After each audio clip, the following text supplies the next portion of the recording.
Hey everyone, this is your captain speaking, and I hope you're doing really well. I hope you're filled with love and abundance consciousness, and you're feeling hopeful about your life and the lives of all the other beings on this planet. I know sometimes it's hard to stay in hope when there's so much darkness in the world. I do understand that. But nevertheless, I hope you're doing the best that you can with everything and trying to stay focused on the light, on the positive thought forms, and keeping your surfboard aimed for just the really good waves. And that's what we're here for, to catch the good waves. And that's what this series of videos has been about. We entered an initial portal at the Moon-Venus conjunction that was back on the 10th and the 11th. And then we headed deeper into the solar eclipse portal that happened on the 14th. And in the last video, I talked about the amazing Moon Jupiter Venus grand trine, exact grand trine that's going to be visible on the 20th. Recording this on the 18th, so it hasn't quite happened yet, but I'm really looking forward to that one. But in this video, I want to get right into it and continue to explore the amazing alignments that are coming. And I've alluded to some of them, named a few of them, but in this video, I want to talk about two dates in particular, focusing on those two dates, but also kind of looking at the alignments that are coming together in the days ahead of or between the two dates. And the first date you can see here is October 28th, which is the day of the lunar eclipse. So we're in that eclipse portal, the eclipse season, had the first solar eclipse, and the 28th is on the full moon, the lunar eclipse. In the last video, I talked about how it's not a total lunar eclipse, it's a partial lunar eclipse, and it's not going to be super obvious. But I think the key thing to understand about a lunar eclipse is that it's kind of like a super full moon in its energy, because the moon is more precisely aligned with the earth and the sun. Instead of being at an angle, it's right in line through what are called the nodes of the moon lining up. You don't need to understand that, but it's basically when the nodes line up a couple times a year, that's when you get eclipses. And so it's either a kind of super potent new moon at the solar eclipse, or it's a super potent full moon at the lunar eclipse. And that's what we're talking about here on the 28th. A super potent full moon. The time that I've got up here, 3:23 p.m., is about when the lunar eclipse is exact in terms of the maximum coverage of the moon's disk. And you can see here it's still daytime in Santa Marta, but as you go further east, especially once you get to Europe and Africa, there for sure you'll see the full moon and the partial lunar eclipse if you're looking closely. And so what I want to point out here is a few things. First, just thinking about how you've traveled from the solar eclipse at this point. You've gone through a whole kind of process that seems to happen during the eclipse season, and you're coming to the kind of peak of the eclipse process, and it's the peak of the full moon. The full moon has its it's kind of high energy associations. It's the peak in the lunar cycle. And then you add to that it's a more exact full moon and partial eclipse. And it just is like supercharged. And what do we make of this? I guess I would refer you back to the solar eclipse video where I talked about eclipses in general. as being, it's like in both the case of the solar eclipse, the sun's light is covered and you reveal the dark night behind the sun. And in the case of the full moon, similarly, its light is blotted and the night becomes darker. And it's to me, it's about a kind of revelation of the deep hidden things of the human psyche and of the human world. And so it does tend to bring things out of the shadows, both within individuals and collectives. And so in that sense, it's kind of deep, it's powerful, it's witchy. It's about a kind of journey into the hidden, unknown reaches of yourself and of the planetary dynamics. So it's filled with that kind of potency. But then, it is also a full moon that we're talking about here with, it's still that very bright light that takes over the nighttime sky. And by the time we get the full moon rising here, let me just go forward a couple hours. The eclipse will be over at this point, but it's going to be a very bright full moon rising here. And the thing that I want to point out is that it's going to be a full moon conjunct Jupiter. And for me, this is kind of like the sacred holy day of Jupiter, the moment when Jupiter is at its peak brightness. I mentioned this last time, and that happens when the Earth is at its closest to Jupiter, and where the Earth is exactly between Jupiter on one side and the sun on the other, where the sun is shining its light onto Jupiter. And because we're so close to Jupiter, relatively speaking, you get a particularly dramatic, bright Jupiter. And then you add a full moon to that, and its power and striking beauty. And you add that there's this eclipse energy surrounding it. You can understand why that would be super potent. At least for me, it feels like it's super potent. And I think part of it is I've just been paying more attention to the monthly Moon Jupiter conjunctions the last few years, trying to make a point to go out and make visual contact with them, and becoming more and more aware of what the sequence of Moon Jupiter conjunctions look like over the course of the year, where there's a couple, 3 months where Jupiter's so close to the sun, basically on the other side of the sun from the Earth's perspective, that it's not visible. And so you don't get the Jupiter Moon conjunctions for 2 or 3 months, but then they start rising in the east, and you just get it with a crescent moon for a brief period of time. And then the further you go into the year, you get to have Jupiter visible a longer and longer period with the moon for a longer period, to the point where it's at the peak of its cycle here, with the Jupiter-Sun opposition, and basically you get that Moon-Jupiter conjunction. Once it rises, it's visible all night until sunrise the next day.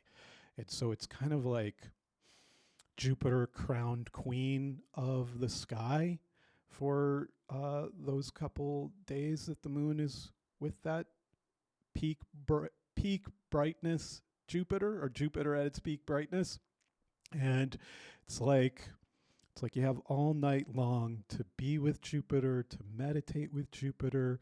And for this day, the moon is there too. And the moon always helps us to connect with whatever planet she's next to.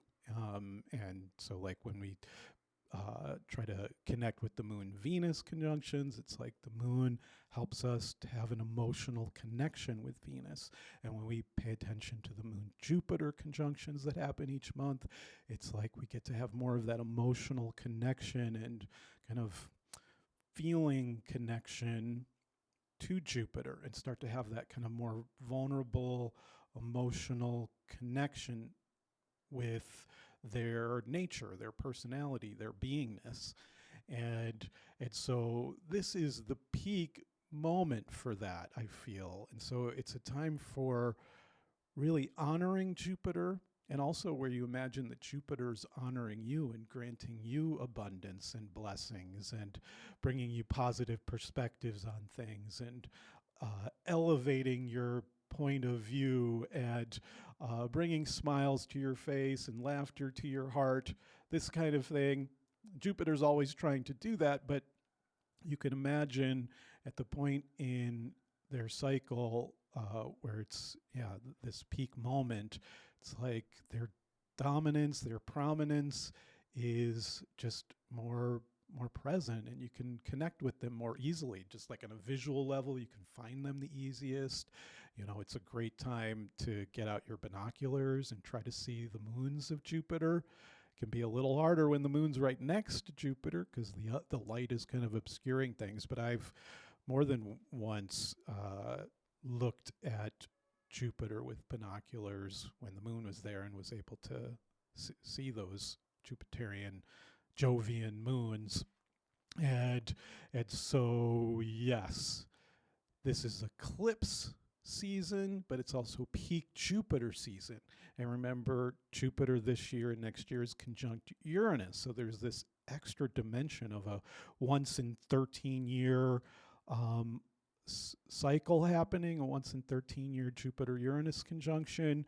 And so like each month when the moon goes across it for the 12 months or so that they are conjunct, there's a special opportunity to connect with the Jupiter-Uranus cycle and everything that that's about. See previous video for that. But yeah, so this is like, at least for this year, a peak moment for connecting and embodying and being moved by the Jupiter-Uranus cycle of time, the Jupiter-Uranus relationship, and you know, with all its potency for breakthroughs and quantum leaps and happy trickster moments. So you've got this happening along with the lunar eclipse, along with the peak of the Jupiter cycle, along with the Jupiter-Uranus conjunction happening. It's all being activated here. And as I started to explore last time, you can see that there's this additional thing happening where there's a Sun, Mercury, Mars triple conjunction that's been forming.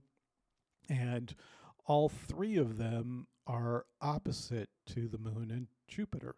Mercury and Mars are exactly opposite Jupiter. And let's just look a little later in the evening here. Later in the evening, my time, like, I don't know, it looks like around 1:30, 2:30 a.m., the Moon-Jupiter conjunction is exact at 11 degrees Taurus, and you can see that Mercury and Mars are at 11 degrees Scorpio. So that's 4 planets all within 1 degree of activating each other. And the sun is in there too, and so the sun just lights things up even more. And so it's like everything that I just said is even more supercharged because Mercury and Mars are activating it. And then it's activated even more because of the geometrical precision of it. And yeah, and then it's activated more because, yeah, Mars is the planet that activates things. It brings heat and fire, and it energizes, it brings potency, it brings its yang fire to things. It is encouraging of action and movement, and it's like a good coach that's kind of beside us, or a really strong angelic force beside us, encouraging us to take action. And so this full moon, this lunar eclipse, is definitely a moment to kind of mobilize your energy to take strong action towards goals. We'll talk a little bit about how there's this Sun-Mars conjunction also forming here. Maybe focus on that in a different video, but it's a strong moment just on its own in the Mars cycle. And I think it's a kind of seeding moment for like taking strong action towards goals that maybe might take 2 years to accomplish, given that it takes Mars 2 years to go around the solar system. But yeah, so it's like you've got a good coach encouraging you to take action towards a 2 year plan. And then it's with Mercury here. And so it has something to do with really strong, forceful communication. And with the sun, it's like strong, forceful communication, like from your essential self, from your solar, radiant, shining uniqueness. It's like your light wants to shine with confident communication. That's the Mercury Mars. Like shining with confident communication, where you're saying what needs to be said with confidence and with directness. Now, of course, Mars has its shadow side, as all alignments do. And when you've got such a tight alignment with, you know, what are called hard aspects, these oppositions, you know, they have a lot of potency. And so it's like there's so much energy moving that there's more of a potential to kind of succumb to the shadow. And with Mars, you know, it can be like overly aggressive, overly confident. Sun, Mars can be kind of cocky and combative. And with Mercury, it could be a kind of cocky, combative, conversational style, or like overly aggressive. I was going to say, yeah, debate. You know, Mercury Mars is associated with kind of strong communication, where you're able to debate your perspective on things with your kind of confident, clear language, where you make a case for your perspective through the skill that you have with words and language. That's the Mercury Mars at its best. And I think ideally it can be like the best of what a good debate is, or a good, strong, interesting, exciting conversation. And I should say, with Jupiter and Uranus and the moon involved, the potential for like a really lively, exciting conversation, or where you feel super inspired to write something that could be very creative, or where you have, you're able to give voice to something that is really creative, that needs to be spoken. It has huge potential for that. But Mercury Mars can be like a more problematic debate, where it's like there's pure antagonism and no receptivity to the other person's perspective. The more ideal debate is where two people come together with their strong perspectives to communicate well their way of seeing things, but with receptivity to the other strong point of view, to the point where maybe you're willing to be open to some new way of seeing things. I think there's something of that in this Mercury, Mars, Sun triple conjunction, which of course is not just happening here on this day. This alignment is forming over a couple of weeks at least. Let's just take a look at the period where it's kind of coming together. You can see kind of like when it enters Scorpio, and this is of course another factor that we're moving into Scorpio season here on the 24th, and it's 3 planets in Scorpio, and so that scorpionic energy, where, you know, Scorpio has to do with death and rebirth, transformation, more of a descent into the underworld kind of quality, but also kind of connection with deep power. Yes, Scorpio is super activated here, but taking a look at the fact that these 3 Scorpio planets are coming into the opposition with Jupiter, which becomes more precise 4 days later under the full moon, and the exact Mercury Mars opposite the exact moon Jupiter.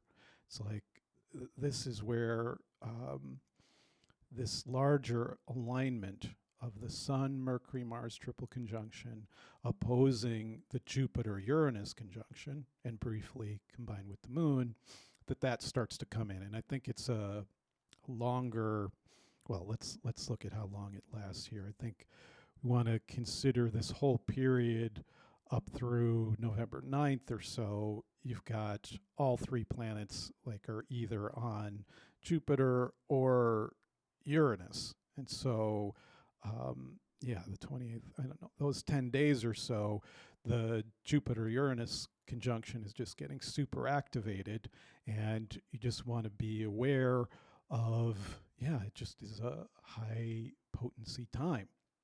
And yes.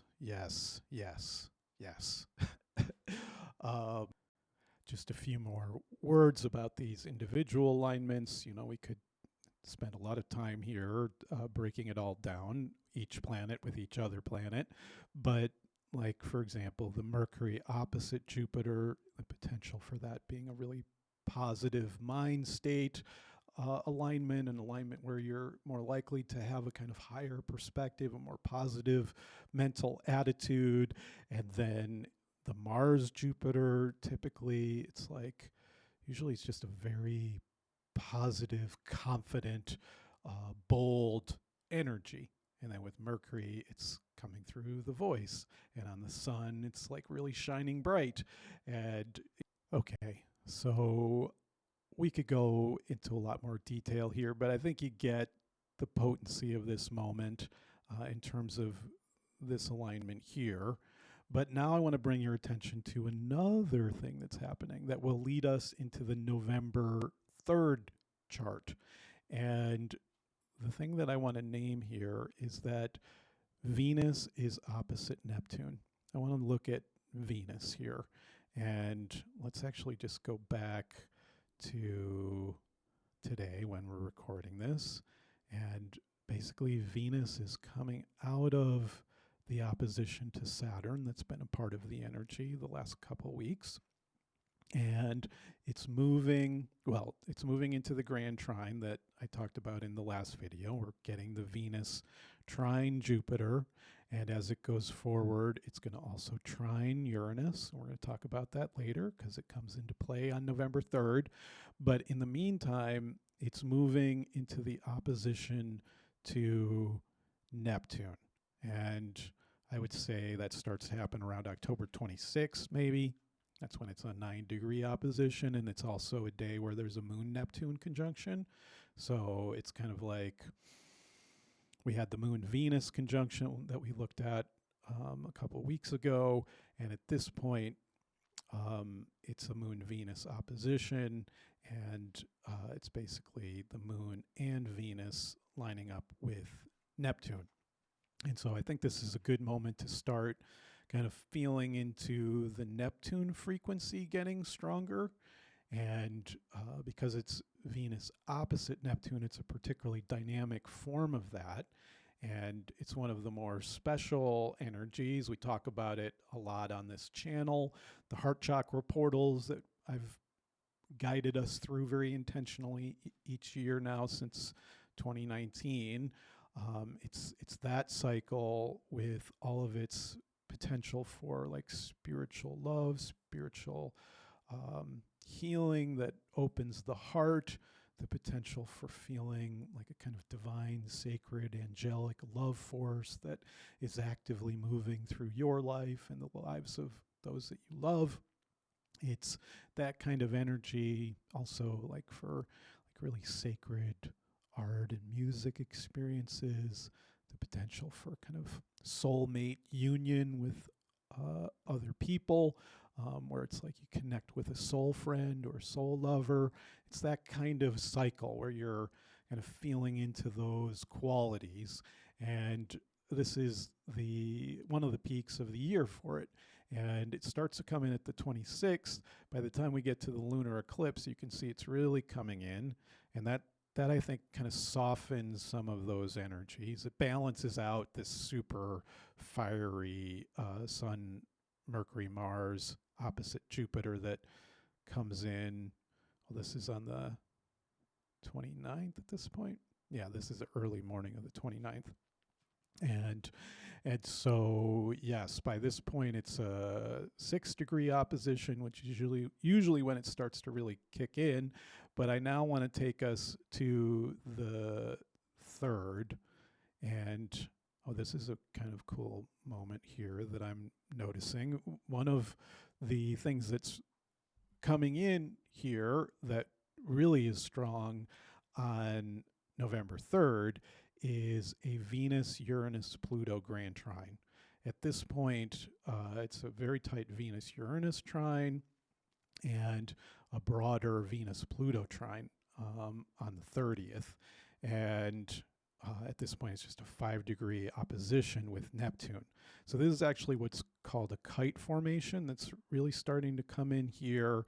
It's more highlighted because the moon is conjunct Uranus. So this is the day after the lunar eclipse. You get the moon conjunct Uranus, and the two together are starting to kick in the Venus-Uranus Pluto grand trine that I want to take a moment to just focus on and just kind of pause to name what's going on here in a bigger picture sense. We've got a very rare alignment of Uranus trine Pluto, first really coming in here in 2023. It got within 5 degrees earlier this year, and at this point it's about 6 degrees, a little bit past 6 degrees. And, you know, when you get two of the outermost planets forming a trine, whether that's Uranus with Pluto or Uranus with Neptune, I guess those are the two trines that you can get with the three outer planets, Uranus Pluto or Uranus Neptune. They're both very rare. The last time we had a Uranus Pluto trine was in the 1920s. So it's been a century since we had a trine of these two planets. And I did talk about this alignment in a previous video, and link up above, down below. And yes, it's a very special alignment, I feel. You know, it's the trine that has emerged out of the conjunction of the 1960s and the square that was more recent, focused around especially the 2010 to 2018 period, up through 2020. But it's like it's opened up into a trine, more of a flowering and a positive version of those two planets coming together. You can think about the 1920s and its association with the roaring 20s. It's like Uranus liberates the plutonic roar, and the trine does so in a dance, in a kind of more positive flowering quality. And so there's, you know, it could come through in so many different areas, whether it's a kind of a liberation of your own power and freedom and potency, kind of empowerment of your creativity, whether this is on an individual level or collective level. And so, yeah, it's a very supportive energy, I think, and definitely in terms of technology and scientific breakthroughs, the huge potential for that in the, basically this is strong from 2023 through 2030, especially through 2029. It's a 6-7 year alignment where it's super strong. And basically when you've got a trine, you know, in the last video we talked about the Venus trine Jupiter, and basically when you've got two planets in a trine, there's a sweet spot that forms the grand trine, and you've got to get a planet or the moon moving through that sweet spot at a very precise moment if you want it to be a very precise grand trine, or one within a few degrees of exactitude. And so when it comes to an outer planet grand trine like Uranus trine Pluto, basically every year all of the inner planets, the sun, the moon every month, Mercury, Venus, sun, Mercury, and Venus, every year are going to move into that sweet spot at a certain point and give a grand trine of either Uranus, Pluto, and the Sun, Uranus, Pluto, and Mercury, Uranus, Pluto, and Venus. Every 2 years, Mars will join that over the course of 7 years. So there's like 2 major Mars grand trines with Uranus and Pluto. And there's the possibility of like Jupiter moving into the grand trine, or Saturn. I think Jupiter, I don't think it gets super close to it. So what I looked at was the next 5 years or so, and just got a sense of, okay, here's when the Sun goes through, here's when Venus and Mercury go through. And so I'm kind of thinking of this as a sequence of activations over the next 5 or 6 years. Each year, Venus will come into this grand trine like it is here, starting around the 30th. But let's go forward to the 3rd.